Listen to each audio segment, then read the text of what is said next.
안녕하세요. 감동이성입니다. 이야기 시작하기 전 무료 버튼인 구독과 좋아요 버튼 부탁드립니다. 알림 설정도 해두시면 새 영상이 올라올 때마다 제일 먼저 시청하실 수 있습니다. 여러분은 지금 무엇을 하며 어디 지역에서 듣고 있나요? 산책을 하시면서, 출퇴근을 하시면서 지역 이름이나 장소를 댓글로 남겨주시면 감사한 마음으로 반갑게 인사드리겠습니다. 감사합니다. 지금 시작합니다. 문 손잡이가 돌아가는 소리는 보통의 밤을 비극으로도 기적으로도 바꿔놓는다. 철컥. 샤워 커튼 밖에서 스며든 찬 공기와 함께 누군가의 발소리가 가까워졌다. 나는 본능적으로 커튼을 움켜쥐고 비명을 질렀다. 누구세요? 여기 왜 들어와요?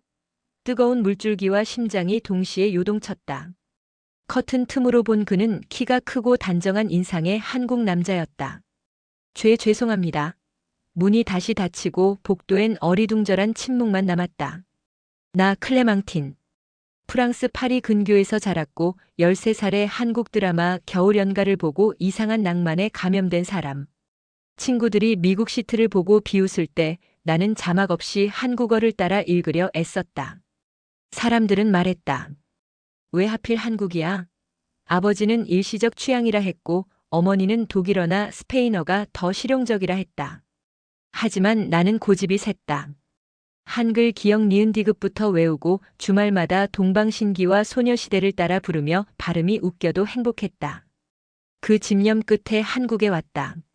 처음 본 인천공항의 반짝이는 바닥, 기차에서 스쳐가는 한강의 은빛, 밤에도 깨어있는 편의점과 배달 앱의 질서. 프랑스의 여유 대신 한국의 빠름이 내게 맞는다는 걸 알아버린 이후로 난 매일 분주해도 만족스러웠다. 수업은 엄숙했고 과제는 많았지만 그 리듬은 묘하게 중독적이었다. 방학에 프랑스로 돌아가 보니 모든 게 느렸다. 카페에서 주문 하나에 20분, 은행 서류 처리에 2주. 친구들은 내 변화를 놀렸다. 한국에 세뇌됐네. 나는 웃었지만 마음 한켠은 이미 한국 편이었다. 그 여름 결심했다. 나는 한국에서 살 거야. 그리고 2학기엔 기숙사를 떠나 작은 원룸을 얻었다. 내 생활, 내 리듬, 내 선택. 그날 밤 친구들과 포장마차 떡볶이, 순대, 오뎅, 그리고 소맥. 노래방에선 한국 가요를 전력으로 불렀다. 기억은 새벽 일시에서 끊기고 다시 켜진 건 택시 요금 결제 화면이었다. 집에 도착해 휘청거리던 나는 그래도 루틴을 지켰다. 술 마신 날엔 반드시 샤워. 그건 프랑스에서도 한국에서도 나를 지탱하는 작은 규칙이었다. 그래서 지금 이렇게 샤워 커튼 뒤에서 떨고 있는 것이다. 잠시 후 문 밖에서 낮은 목소리가 떨렸다. 괜찮으세요? 제가 잘못 들어온 것 같아요. 이상했다. 잘못 들어온 건 그가 아니라 혹시 나일지도. 허겁지겁 문을 잠그고 수건을 두른 채 밖으로 나왔다.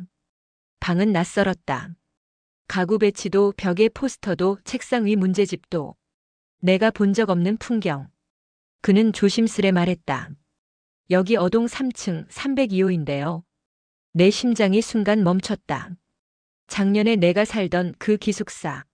술 기운에 그 시절 비밀번호를 찍고 나는 남의 방에서 샤워를 했다. 얼굴이 달아오른 이유가 술 때문인지 수치 때문인지 알 수 없었다. 정말 죄송해요. 제가 그때 경찰입니다. 누군가 신고한 모양이었다. 나는 얼어붙었고 그는 침착하게 설명했다.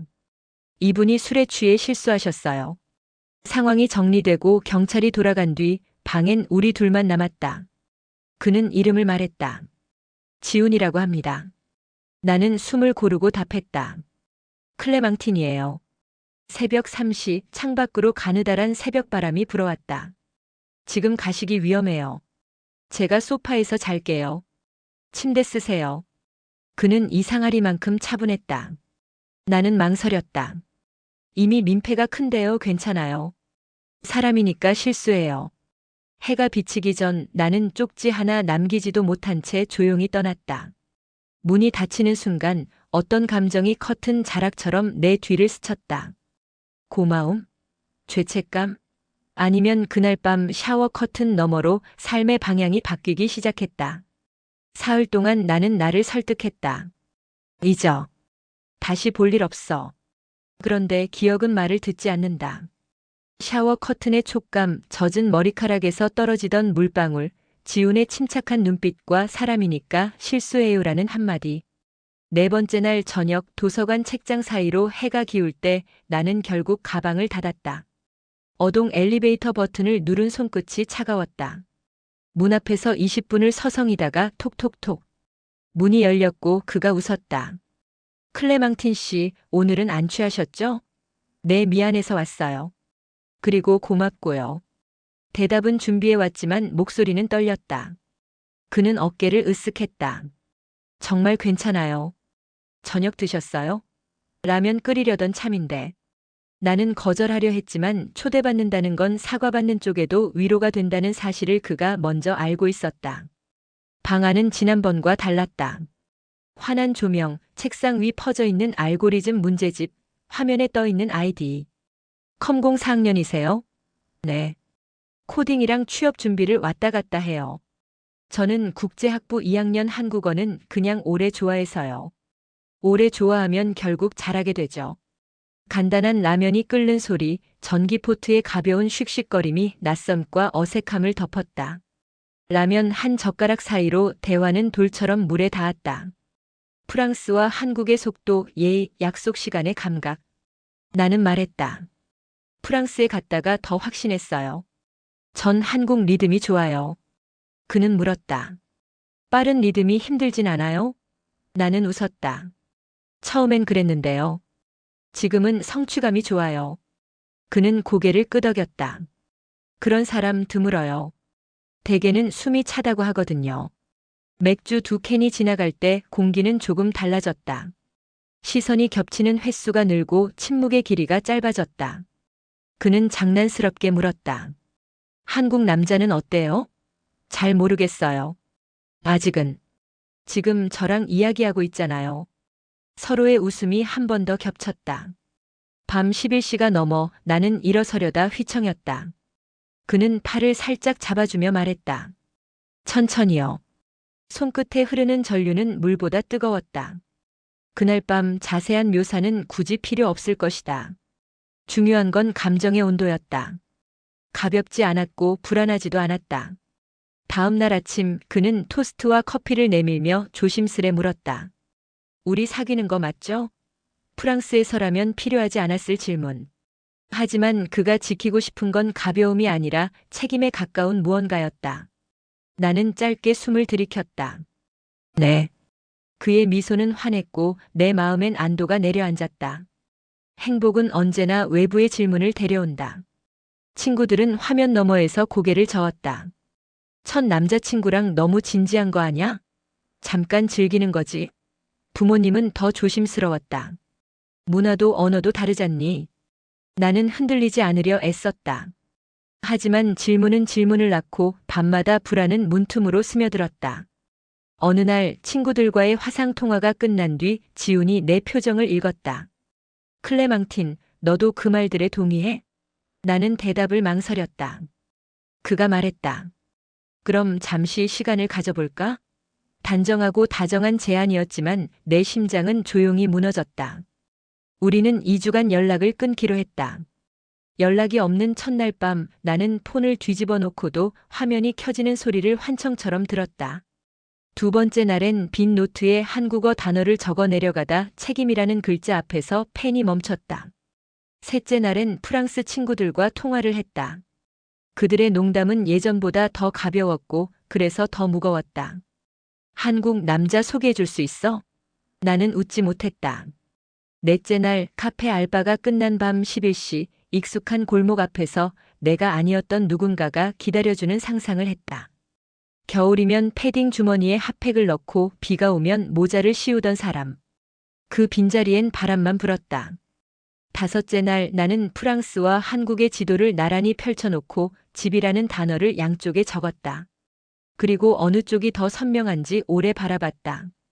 일주일이 지나고 확신은 심지가 굵은 촛불처럼 서서히 모양을 잡았다. 나를 더 나답게 만드는 쪽. 나의 언어, 나의 속도, 나의 선택을 존중해주는 쪽. 사람이니까 실수해요라고 말하던 그 목소리처럼 단단한 쪽. 14번째 날 나는 그에게 메시지를 보냈다. 우리 만날 수 있을까요? 우리는 처음 만났던 동네의 작은 카페에서 마주 앉았다. 진저티 김이 얇게 흔들렸다. 내가 먼저 말했다. 미안해. 흔들렸어. 하지만 이제 확실해. 그는 조용히 물었다. 후회하지 않을 거야? 절대. 간단했고 분명했다. 말이 끝나기도 전에 두 손이 테이블 위에서 겹쳤다. 그의 손은 온기가 있었고 그 온기는 질문을 무력화했다. 다시 시작된 우리는 이전과 달랐다. 나는 더 자주 말했고 그는 더 오래 들었다. 한국식 정의하기와 프랑스식 말의 뉘앙스 사이에서 중간 지점을 만들었다. 언어는 틈이 아니라 다리가 됐다. 그는 프랑스어를 배우기 시작했다. 처음 내 이름을 끄레망틴이라고 굴릴 때 나는 웃으며 울었다. 나는 TOPIK 고급 단어장을 새로 샀다. 양보, 배려, 상호성. 단어들은 우리가 이미 하고 있는 일들을 설명해 줬다. 하지만 바깥 세상은 계속해서 알림을 보냈다. 정말 결혼까지 생각해? 멀리 떨어진 부모님은? 그럴 때마다 우리는 의식처럼 작은 의자 2개를 베란다에 내놓고 한강 바람이 스며드는 영상을 틀어두고 함께 미래를 소리내어 그려봤다. 우리라는 공동 문장은 시간을 지나며 문법이 단단해졌다. 그리고 어느 날 그는 말했다. 취업 결정됐어. 거의 동시에 나도 합격 문자를 받았다. 새 계절이 시작될 준비음 같았다. 축하의 포옹이 끝난 뒤 그는 숨을 고르고 꺼냈다. 클레망틴, 결혼하자. 준비되지 않은 질문처럼 보였지만 사실은인지도 모른다. 그는 오래 준비해왔고 나는 오래 기다려왔다. 집으로 돌아오는 길 나는 스스로에게 물었다. 무엇이 나를 두렵게 하지? 부모님의 놀람, 친구들의 조언, 서로 다른 국적의 현실, 먼 비행시간. 그리고 다시 물었다. 무엇이 나를 안심시키지? 그의 한결같음, 언어를 배우는 시간, 야간 알바 끝에 건네던 따뜻한 말, 다음날 아침 식탁에 놓인 토스트. 두 목록을 적다 보니 답은 더 이상 질문이 아니었다. 나는 텍스트를 보냈다. 네, 좋아요. 결혼해요. 그의 답장은 짧고 환했다. 고마워. 부모님께 결혼 소식을 전하던 날 화면 속 두 사람의 표정이 동시에 굳었다. 어머니는 너무 성급한 거 아니니라고 물었고 아버지는 정말 신중히 생각했니라고 되물었다. 나는 2년치의 장면들을 꺼내놓았다. 알바 끝에 마중 나와준 겨울밤, 새벽 샤워실을 정리해두던 아침, 프랑스어 발음으로 애쓰던 그의 르. 그 장면들은 논리보다 정확했다. 며칠 뒤 그들은 한국으로 왔다. 낯선 음식, 낯선 거리, 낯선 언어. 지우는 프랑스어로 인사를 했다. 봉주루 망드무 클레망틴의 부모님. 억양은 서툴렀지만 진심은 유창했다. 아버지의 어깨가 미세하게 풀어졌다. 어머니는 한복 천을 만지며 예쁘다라고 말했다. 시작은 그렇게 어색하고 그렇게 따뜻했다. 예식은 2번의 의식, 하나의 약속으로 만들었다. 오전엔 한복과 패백, 오후엔 드레스와 서약. 전통을 존중하면서도 현재를 살자는 우리의 결정이었다.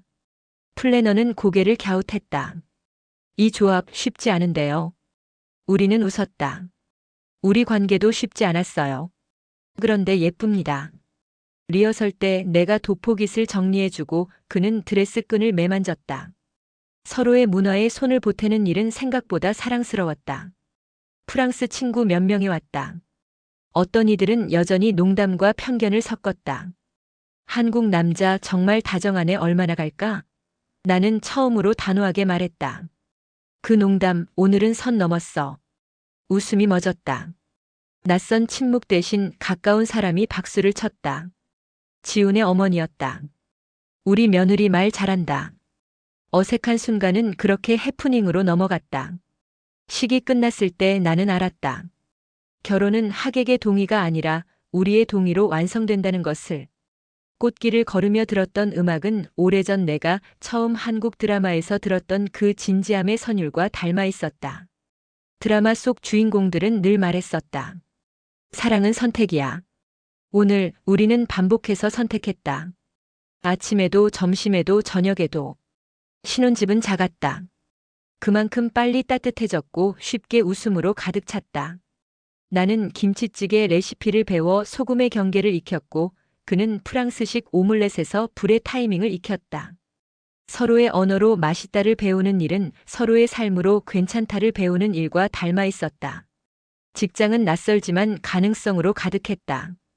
나는 외국인이란 이유로 더 설명해야 할 때가 있었고 그는 신입이란 이유로 더 묻혀야 할 때가 있었다. 퇴근 후 우리는 서로의 하루를 번역해줬다. 오늘 캐파가 뭐야? 컵에서 티. 너희 팀 레거시는? 시간이 쌓인 사랑스러운 골칫거리. 번역이 끝나면 피곤이 반쯤 사라졌다. 1년이 지나고 아이가 찾아왔다. 초음파 사진을 처음 본 날 지우는 어리숙한 프랑스어로 말했다. 봉봉 사탕처럼 달게 자라. 나는 한국어로 답했다. 천천히 건강하게 와. 누가 어떤 언어로 말하든 아이는 심장박동으로 대답했다. 아이가 5살이 되었을 때 거실 카펫 위에서 블록을 쌓다 물었다. 엄마 아빠는 어떻게 만났어? 나는 잠깐 웃음을 참느라 입술을 깨물었다. 엄마가 샤워하다가 운명의 문을 열었단다. 아이는 고개를 갸웃했다. 문이 무서워? 지훈이 옆에서 덧붙였다. 아니, 문은 설레지. 우리는 서로를 보며 웃었다. 집에서는 두 언어가 공존했다. 아침엔 보세비에이아이에스이알 하며 볼에 뽀뽀를 하고 저녁엔 잘자로 하루를 마감했다. 아이가 말끝을 섞어도 혼내지 않았다. 언어는 틀리는 게 아니라 넓어지는 것이라고 배웠으니까. 주말엔 프랑스 동화책을 읽고 평일엔 한글 받아쓰기를 했다. 아빠는 알 발음을 굴리느라 진땀을 뺐고 엄마는 겹받침 앞에서 잠시 멈췄다. 우리는 서로를 놀리지 않았다. 대신 서로를 응원했다. 어느 날 오랜 프랑스 친구들에게 메시지가 왔다. 남자친구가 바람나서 헤어졌어. 이혼했어. 책임감이 없더라. 한국 남자 좀 소개해 줄 수 있어? 나는 휴대폰을 내려놓았다. 마음 한켠이 휘청였지만 화 대신 묘한 연민이 밀려왔다. 시간은 각자의 속도로 가르친다. 우리는 몇 명을 지훈의 동료와 연결했다. 서두르지 않도록, 천천히 알아가도록, 처음부터 정의하지 않도록. 아이의 재롱 사이사이에 과거의 그림자들이 더 이상 크게 보이지 않게 됐다. 부모님은 손주 사진에 매번 하트 이모지를 보냈고 시어머니는 프랑스어로 메르시를 보내며 발음을 물어왔다. 명절엔 전과 크레페가 한식탁에 올랐다. 서로를 존중하는 마음은 조리법처럼 전수되는 것 같았다. 어느 오후 회사에서 어려운 프로젝트를 마치고 집으로 돌아오는데 갑자기 첫날의 샤워 커튼이 떠올랐다. 그 얇은 천 뒤에서 나는 얼마나 작았던가. 그리고 지금 우리는 얼마나 단단한가. 실수 하나가 축복이 되기까지 필요한 건 운만이 아니었다. 선택, 책임, 배려, 그리고 반복. 우리는 매일의 작은 루틴으로 서로를 닦고 말리고 감싸 안았다. 밤이 깊어갈 무렵 아이가 다시 물었다. 그럼 문은 누가 열었어? 나는 대답했다. 엄마가 잘못 열었고 아빠가 제대로 닫아줬지. 대신 다음 날 같이 열었단다. 지훈이 웃으며 말했다. 그리고 지금은 우리가 함께 집의 모든 문을 열고 닫아. 아이는 이해하지 못했지만 언젠가 이해할 것이다. 진짜 사랑은 문화와 언어의 차이를 지우는 게 아니라 그 차이 위에 다리를 놓는 일이라는 걸. 나는 거실 창을 열었다. 한국의 밤 공기가 부엌까지 스며들었다. 프랑스에서부터 가져온 작은 도자기 시계가 여전히 벽에 걸려 있었다. 2-3개의 시간이 한 집에서 흐르고 있었다. 누군가 묻는다면 아직도 한국에 사느냐고. 나는 웃으며 대답할 것이다. 네, 여기가 우리 집이에요. 그리고 덧붙일 것이다. 아마 앞으로도 쭉. 마지막으로 아이가 다정하게 물었다. 내가 크면 어떤 사랑을 해야 해? 나는 아이를 안고 천천히 말했다.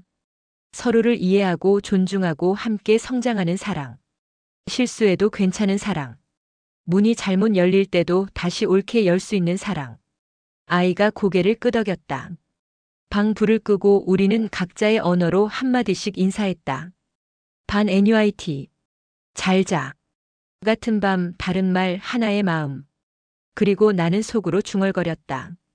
샤워 커튼 너머에서 시작된 우리의 이야기 여기까지 왔다. 아직 끝이 아니다. 내일도 우리는 문을 열 것이다. 천천히 그러나 단호하게. 그리고 그 문장 끝에는 늘 함께가 있을 것이다. 여러분, 오늘 이야기 어떠셨어요? 스스로를 사랑하기로 결심한 순간 우리의 삶은 조용히 달라집니다. 이 영상이 누군가의 밤을 덜 외롭게 했다면 좋아요, 구독, 알림 설정까지 부탁드리며 당신의 이야기도 댓글로 들려주세요. 우리는 서로의 용기가 될 수 있으니까요.